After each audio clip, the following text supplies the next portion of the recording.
So my name is Sathirapongsasuti. I started one company during my grad school at Harvard with some friends through a course at MIT. So it's kind of like an ecosystem over in Boston. My startup is called SQ Technologies.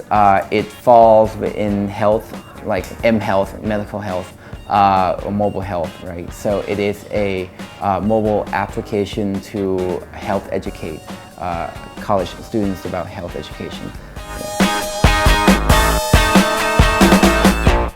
In my opinion, healthcare has the biggest potential because in terms of the total addressable market is really large. In the US, the biggest spending in terms of GDP is in healthcare.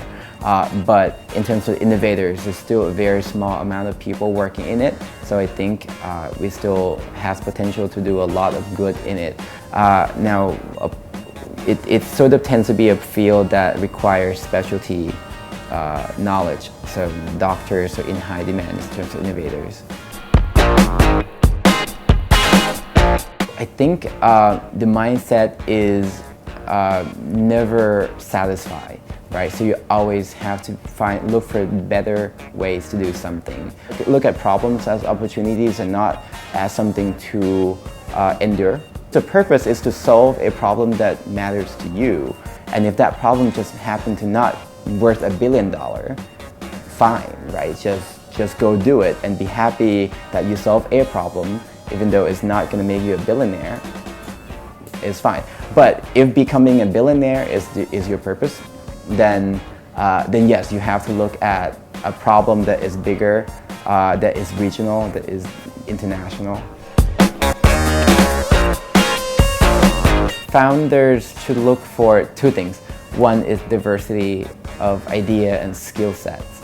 And the second one, more importantly, is someone you think you can live with in difficult times. Some people liken co-founding a company together like marriage, right? So you have to be okay living with that person in both good and bad time. Be able to resolve conflicts and bring different things to the table and respect each other. Right. MVP is minimal viable product, not most valuable player. And it is the most important, smallest unit of product you will build that is, exemplify the gist of your idea, right? So when you come up with a startup idea, you should just hone down to what can your startup not exist without, right? So and then you try to build that. They call it rapid prototyping. So you rapid prototype the MVP and then go test it out in the market. If it doesn't work, come back and build another MVP.